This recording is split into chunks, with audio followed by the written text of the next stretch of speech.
First and foremost, I want to thank the Marion Tisch family and our GM Joe Shane for giving me the opportunity here to lead this team. This is a league of incredibly difficult situations, decisions, and I just have the utmost respect for Dabes and what he's done for me, not only as a friend but as a coach. Giving me an opportunity here to be an offensive coordinator, and so I just wanted my thoughts were with him and his family, and I just appreciate things he's done for me, and I've learned a lot from him. In terms of where we're at right now, I'm excited to lead this group. Focusing each day, taking kind of just one step at a time with the players and the coaches and getting organized. But I'm excited and looking forward to the challenge. Just a couple things I would say is first and foremost, I'm going to make Tim Kelly our offensive coordinator. Really smart coach. He'll help us tie in the run game, the pass game. Does a great job with a lot of good experiences to bank on. We're also going to put Jameis Winston as our starting quarterback, and he'll do a great job. I have a lot of confidence in Jameis, have a lot of confidence in Russ, and he'll be the backup as Jaxson works through the concussion protocol. I think our players are pros, right? They're pros. So my job is to get them in the best position to be successful and work through the week here and continue to make adjustments with the staff as we're continuing to prep for Green Bay, which is the most important thing. So really taking our time, making sure we cross our T's, dot our I's, and put together a great plan for the players, because that's really, at the end of the day, those are the guys that have been on my mind the last 48 hours. So again, I'm thankful and appreciative, and now we're back on track, and we got a big task at hand and a big challenge in front of us. Mike, you still call plays, Mike, you still call plays. You say Tim Kelly is the offensive coordinator. Yes. Mike, do you think of this as an audition for you? Listen, I just think my only focus is the players. We need to make sure as a group, as a staff, we come together, put together a great plan, and really just focus on what the most important thing is. That's today. Our practice, our prep, the meetings that we're in, the communication, and then just working through the details of the game plan, because things are going to change, and we got to be able to have some flexibility and adapt to it. So that's been probably our biggest messaging in terms of the coaching staff to the players. You alluded to it that Daboll was just so instrumental in giving you the opportunity here as OC. When you first heard that he was being relieved and that he was going to be interim, what were those initial emotions and reaction like? Yeah, you certainly didn't. I certainly didn't anticipate it, but it was one of those things. They happen in this league, and again, I'm appreciative of what Dave's has done for me as a professional, as a coach, as a person, and getting to understand and know his family, and these things are there's a human element to it too. So I'm very sensitive to that, and I wish him nothing but the best, and we'll continue to stay in touch with him because he's a great friend of mine. So, but there's a time for us in this group to continue to move forward and go enjoy this process and this journey. Mike, what went into Jameis and turning to Jameis? I think Jameis has done a great job since he's been here. Just like all our quarterback room, I got a lot of trust in that room, being in there all the time. Pretty much every single day since we've been here. But I got a good feel for those guys, and I think Jameis will do a heck of a job. He's a great leader. He has a lot of production in this league, and I think he's going to do a great job leading that group. What was his reaction when you told him? Because obviously he's been a big part of it. He's very excited. Yeah. He's very excited for the opportunity, and I think he'll run with it. Michael, that's not just people with thrust. That was your decision to make that change? Say it again. That was your decision to make that change? Yes. Mike. Did anyone else give input on that decision? No, it was mine. Mike, do you anticipate any more coaching changes down the pike? Right now, no. Right now, Tim Kelly's would be the only move. I have a lot of trust in our group and being around these guys for the last several years. A lot of trust, a lot of confidence, and now we can kind of get together and come together with a great plan for the players. So Mike's confidence levels still pretty high with Shane Bowman. Yeah, I'd say collectively as a unit, and we've met several times over the past couple of days, getting on the same page, the communication, talking about just the minor little tweaks that we would do throughout the week to make it more efficient and to clean up some communication stuff. So that would be for us, that's probably the biggest thing is me getting on the same page with them. I'm not, up until this point, haven't been privileged to those conversations. So getting caught up to speed and communicating what I like and what I like to see, and then them going and doing it. Mike, on game day, Mike, on game day, you're going to be calling the plays. You're also going to be the head coach, first time, it's a lot. So how do you plan to navigate your game day?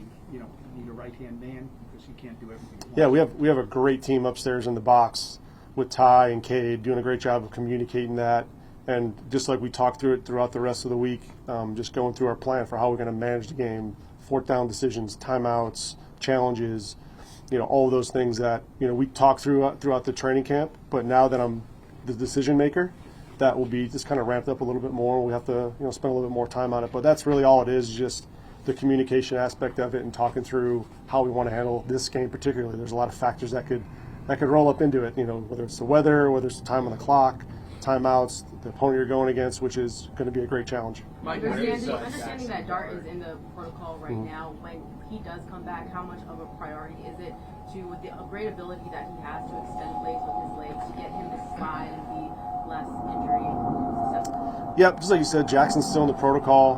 I think having a great plan and, again, working in unison with Coach Kelly and our offensive staff and putting together that plan, that way when he is ready to go, that we have a great plan to keep him healthy. Mike, what if Jackson's last couple of days looking like? Has he gotten additional evaluations? Where does he stand in the protocol? Yeah, he's in the middle of it, and to be honest with you, like, I have a lot of trust in our medical staff and our a medical team, and they're taking great care of him. So each day I get a little bit of an update. He's right on track and right on pace in the program. Mike, what do you think of the talent of this team that now you're leading into battle? I really have a lot of belief in this team and a lot of trust in this team, being around them, how these guys fight in battle. I think we've just had some things right there at the end that we just got to go grasp and take it. So just keeping that aggressive mentality, keeping that growth mindset, continuing to learn from these situations, and then when we get another opportunity to capitalize on it, then we got to go do it.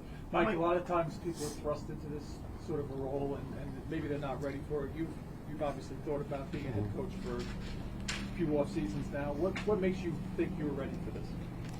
Well, I appreciate that question. Right now, my only focus really, you guys, is just on the players. Like I've been thinking about them for the last 48 hours, and I'm sure not every single one of these guys have reacted the same way. So I'm really sensitive to that, and it'd be selfish of me to think anything else but the players. So getting these guys on the same page, getting them a great plan with really decisive calls, a decisive game plan, so they can go execute it at a high level. That's most important. Mike, Sorry.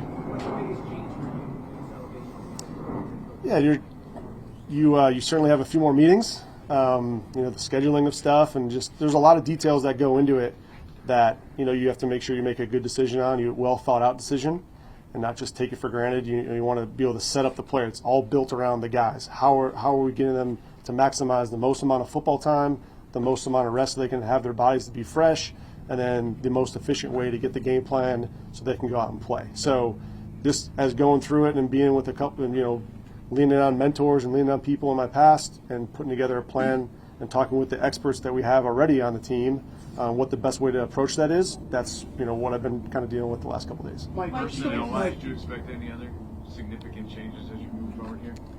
No, in terms of player-wise. No, and again, working with Joe, we'll have a good plan in terms of, as we get closer to game day, like working through the injuries and talking about how we want to handle the elevations and stuff. But right now, it's Wednesday. We're working through the beginning stages of that. Mike, what about practices? Do you anticipate changing or tweaking anything as far as the practice schedule goes? Yeah, we'll have some minor tweaks. I think one of the most important things I stressed to the players was we're not just going to change stuff to change it for no reason. We're going to have a plan and have an intent on what we want to emphasize that day, whether it's first and second down, whether it's at the end of the game, whether it's our pressure packages or anything that we want to emphasize that week, and it's just communicating with the coaches. And so, yeah, there'll be some minor tweaks and some little things for the players that they'll need to be flexible on. But we have a great staff and we communicate great, starting with LY, who's been doing a great job helping me get organized these last couple days and getting that to the players. Mike, how did Russ take being quarterback 3 now, and do you expect him to spend the rest of the season here rather than ask him to leave?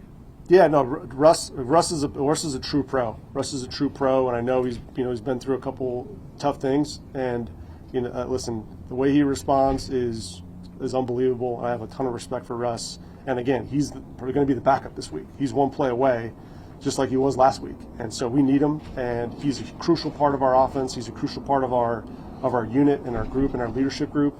So I'd expect nothing less from him and how he would respond to the news. Mike,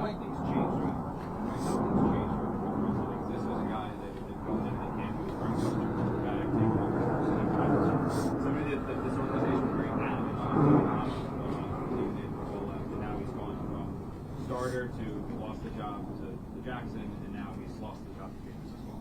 Yeah, you know, I think those are. I mean, that's a valid question because I love Russ. I love Russ, but it's like I don't want to continue to revisit that. Russ understands the direction we're going moving forward. That's really where our focus is like today and moving forward. And Russ is part of that plan, and his role is defined as the backup, and he's ready to attack that role. You know, we had a good conversation. I'm sure it's wasn't necessarily easy for him, which I understand that human element of it, but Russ is one of the best team players I've ever been around. He's one of the best locker room guys I've ever been around, and I know he'll attack this role with everything he has. What did Steve Tisch and John Mara tell you about the expectations for you now going into the last few games of the season?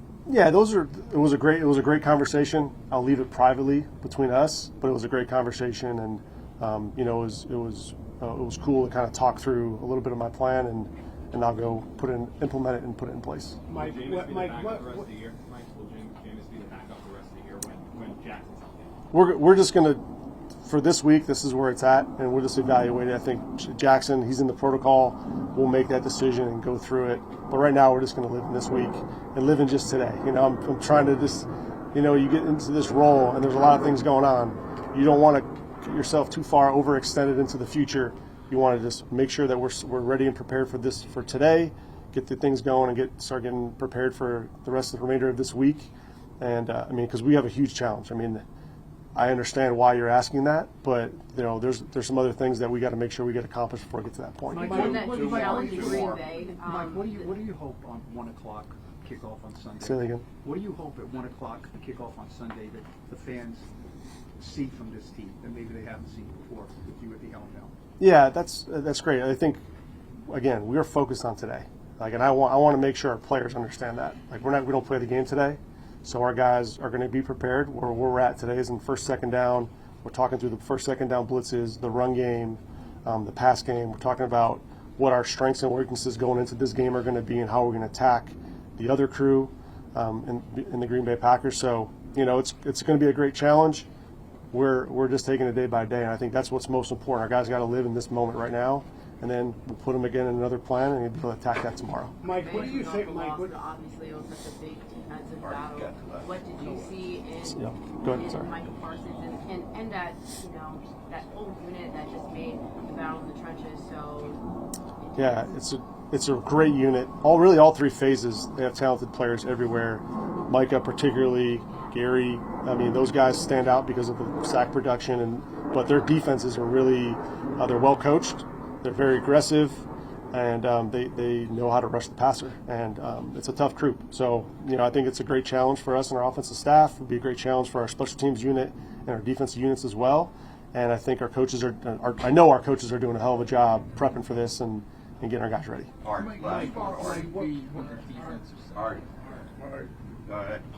Mike, what makes a great head coach in your mind, and how does that compare to the challenge of having to step in as an interim head coach when there's a lot that's already put in place for you?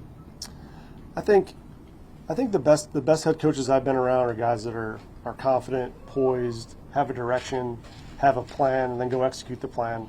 And if something goes just a little bit different, then you go back and you adjust. You have flexibility to adjust. Accountability, holding guys accountable to the highest standard. If it's not right, fix it. Don't wait and let things just kind of trickle and snowball, right? So you want to be able to do that. Guys that empower players to be their best. And so those are things that I've learned over my past that I think are great qualities in a head coach and things that I try to mirror.